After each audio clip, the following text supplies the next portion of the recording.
Welcome to Myflowsoft. In this video, we will learn about Payslip configuration. In Payroll menu, click on Payslip configuration. In Payslip configuration screen, details like header, employee details and body view options are there. Now we will learn how to set the Payslip header template. First, select the view option from header.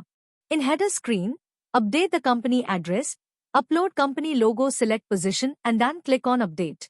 Now we will learn how to set the employee details in salary slip template. First, select the view option from employee details.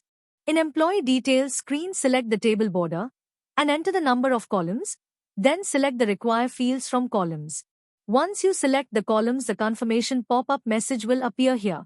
Now we will learn how to set up body of salary slip template. First, select the view from body template option. Then this kind of salary slip template body option screen will be visible. You can use on and off radio button to display fixed salary and leaves. If you do any changes in radio button, this confirmation pop-up message will appear here. For other user manual video, visit our YouTube channel.